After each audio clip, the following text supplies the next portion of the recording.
আসসালামু আলাইকুম ওয়া রাহমাতুল্লাহি ওয়া বারাকাতুহু। সমস্ত প্রশংসা আল্লাহ তাবারক তাআলার, যিনি তামাম দুনিয়ার সমস্ত মখলুকাত সৃষ্টি করে আছেন এবং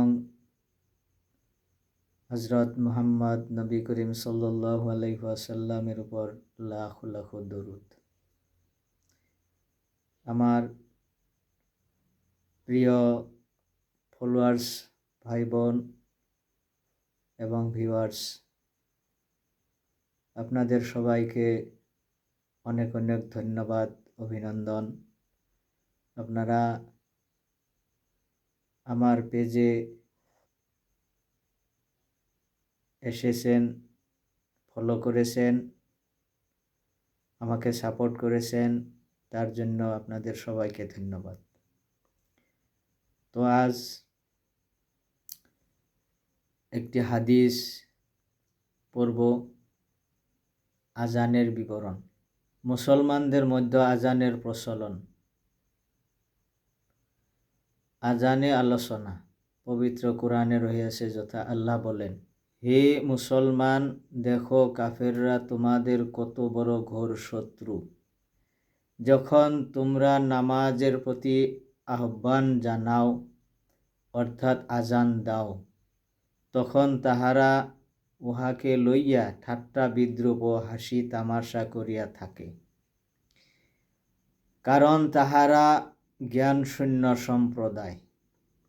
নতুবা স্বীয় পালনকর্তা, রক্ষাকর্তা, জীবনদাতা আল্লাহর দিকে আহ্বানকে লইয়া কখনো এইরূপ করিত না। আল্লাহ তাআলা আরও বলেন, ঈদ জুমার দিন যখন তোমাদিগকে জুমার নামাজের জন্য ডাকা, অর্থাৎ আজান দেওয়া হয়, তখন তোমরা সমস্ত কাজ কর্ম সারিয়া আল্লাহর জিকির অর্থাৎ নামাজের দিকে ধাবিত হও। 371 নম্বর হাদিস, আনাস রাদিয়াল্লাহু তাআলা আনহু হইতে বর্ণিত আছে, মদিনায় মুসলমানদের সংখ্যা বর্ধিত হইলে নামাজের জন্য জ্ঞাত করার আলোচনা হইল। তখন সাহাবীগণ উচ্চ স্থানে অগ্নি জ্বালাইবার বা নাকুশ বাজাইবার প্রস্তাব করিলেন। কেহ কেহ এই বিষয়ে আপত্তি উত্থাপন করিলেন যে, এইসব তো ইহুদ নাসারাদের প্রথা, তাই সেই সব প্রস্তাব প্রত্যাখ্যান হইল।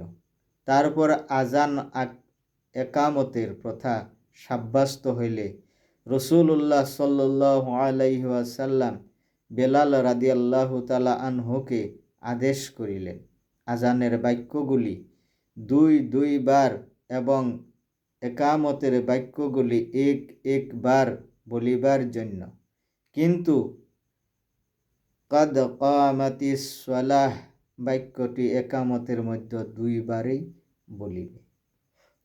ব্যাখ্যা, হানাফি মাযহাব মতে একামতের বাক্যগুলি সংখ্যায় আজানের সমানই থাকিবে, তদুপরি কদ কামাতিস সালাহ বর্ধিত হইবে, কিন্তু সেসব বাক্য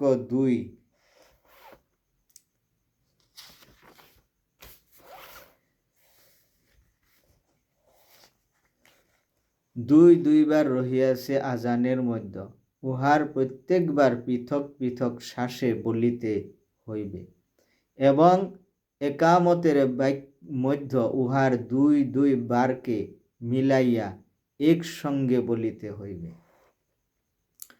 কেহ শাস্ত্রে প্রথম পদ্ধতিকে তারাসসুল বলা হয়, যাহা আজানের মধ্যে সুন্নাহ, এবং দ্বিতীয় পদ্ধতিকে হদর বলা হয়, যাহা একামতের মধ্যে সুন্নাহ।